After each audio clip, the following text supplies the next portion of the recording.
Hoy vamos a conocer uno de los sitios más aterradores de la época colonial. Un lugar donde todavía se escuchan los gritos de millares de indios que fueron brutalmente torturados y muertos por los conquistadores. Una horrenda prisión a donde aún no ha llegado el juicio de la historia.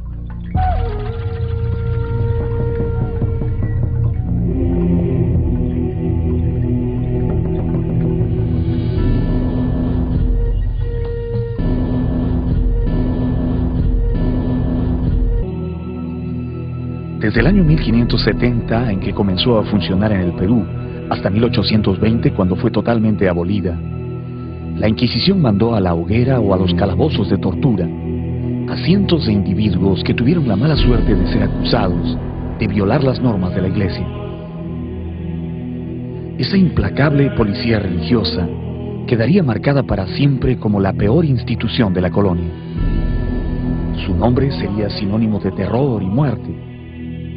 Sin embargo, aun cuando ya nada puede cambiar el veredicto de la historia, es importante precisar que la Inquisición, creada por los españoles, solo castigaba a los españoles, negros y mestizos. Nunca juzgó a un indio.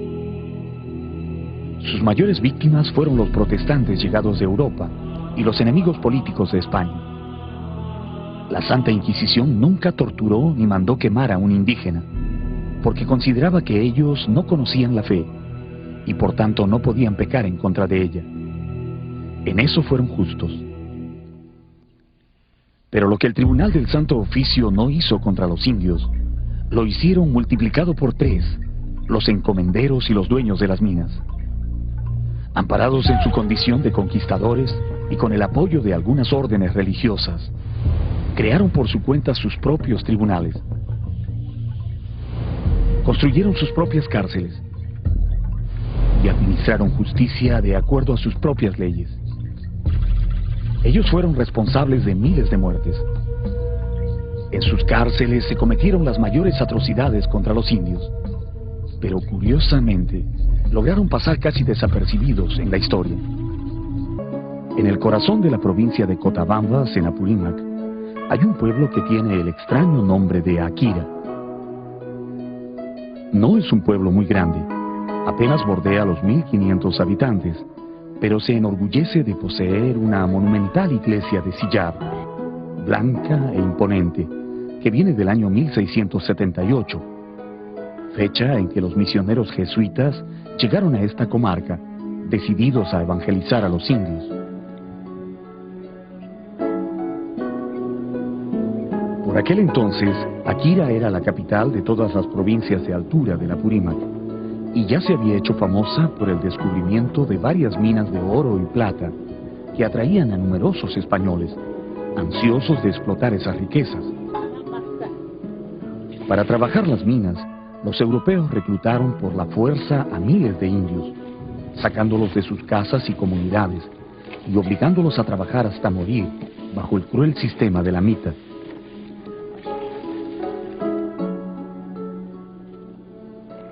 Como fueron muchos los que trataron de escapar o se rebelaron contra esa infame explotación, los conquistadores ordenaron construir una terrible prisión, en la que ejecutaban o sepultaban de por vida a los que no se sometían a sus mandatos. Esa prisión se llamaba el Castillo de Santa Bárbara, pero los indios la conocerían para siempre como la Caca Cárcel o Cárcel de Piedra.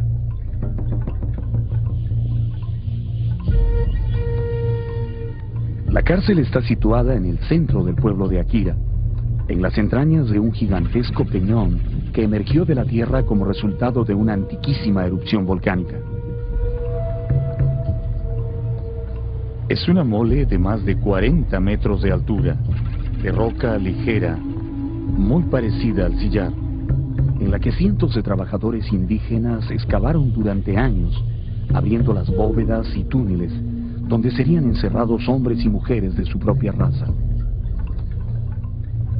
Todo el conjunto fue rodeado por un elevado muro con una sola puerta de entrada, celosamente vigilada por guardias armados. En la parte más alta del peñón todavía se conserva la silla de piedra donde se sentaba el vigía principal, que controlaba todo lo que ocurría en la cárcel y en el pueblo.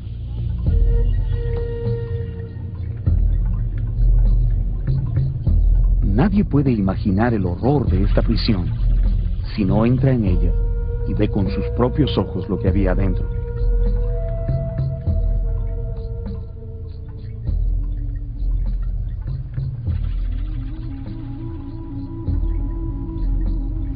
La entrada a esta prisión estaba fuertemente custodiada por 3 puertas de fierro, que cerraban el paso a los extraños e impedían cualquier intento de fuga.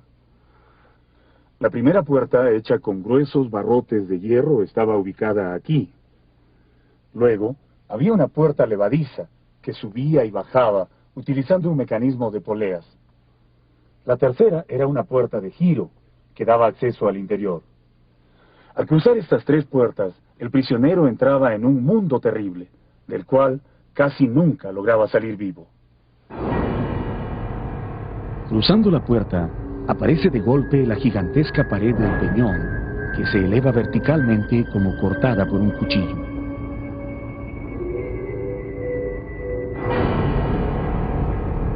En la base de ese muro natural están las entradas a las cárceles. A la izquierda hay una estrecha puerta que da acceso a los túneles donde encerraban a los hombres. Está marcada con una pequeña cruz labrada en el sillar y hasta hoy mantiene una calavera en la ventana superior, como una muda advertencia de que el que cruzaba esa puerta estaba ingresando en un mundo de muerte.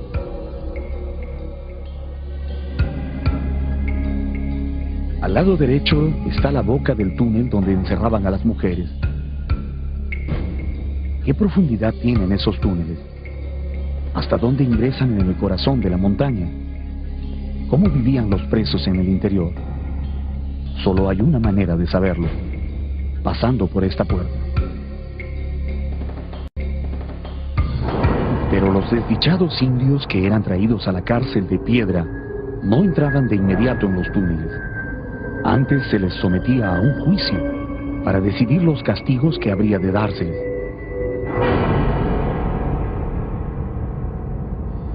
En la parte posterior del peñón, a 18 metros del suelo, está el tribunal, donde los corregidores de las minas, en compañía de los religiosos de la comarca, juzgaban y sentenciaban a los indios rebeldes que no querían cumplir con la mita.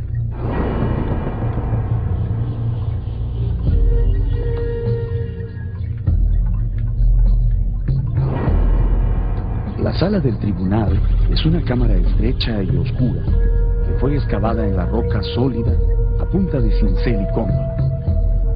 Un trabajo que debe haber tomado mucho tiempo y esfuerzo. En este recinto están los lugares donde se ubicaban los integrantes del tribunal. Cada asiento, así como la mesa del juez principal, fue cuidadosamente labrado en la misma roca que forma parte de la montaña.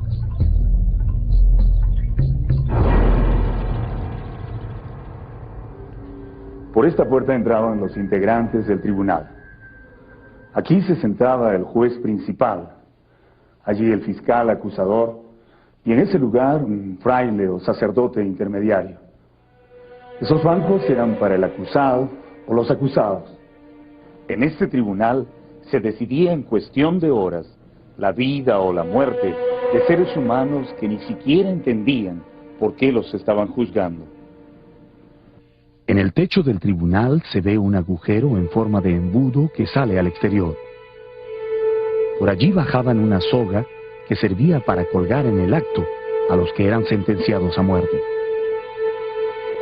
Realmente, esos eran los más afortunados, porque ya no sufrían los horrendos castigos que se imponía a los indios que habían intentado escapar o que no cumplían con el trabajo. Los dibujos de los cronistas de ese tiempo muestran indios colgados, flagelados, mutilados, puestos en cepos o martirizados hasta la muerte por los corregidores de minas. En esa época la fuente de la riqueza era la masa de trabajo indígena.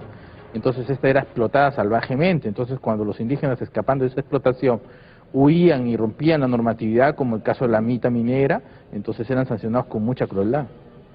Los religiosos participaban en los juicios, acusando a los indios de herejes y servidores de demonios. Pocas veces la iglesia se solidarizó con el triste destino de los nativos, enrolados por la fuerza en las minas.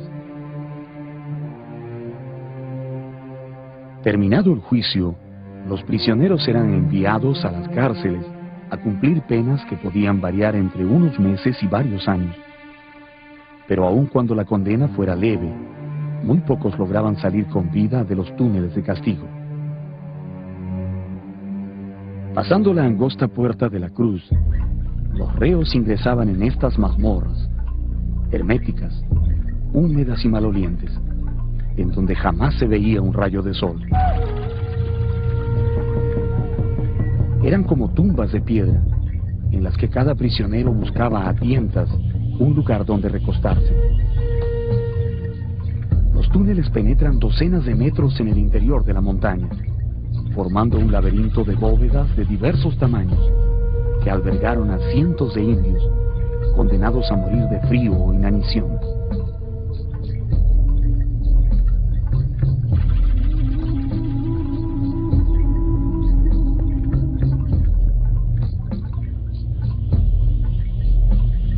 Es fácil imaginar la angustia, la desesperación que sentirían los hombres y mujeres que vivían encerrados en estas frías y húmedas cuevas, encadenados a los muros, sin ver nunca la luz del sol y sin ninguna esperanza de poder escapar. En el suelo todavía se puede ver los sitios donde encadenaron a los reos y los huecos que ellos excavaban en las paredes para colocar las velas y los mecheros que les servían para alumbrarse. La cárcel de piedra, o caca cárcel, como le llaman los indios, se conserva casi intacta desde que fue clausurada en los albores de la época republicana.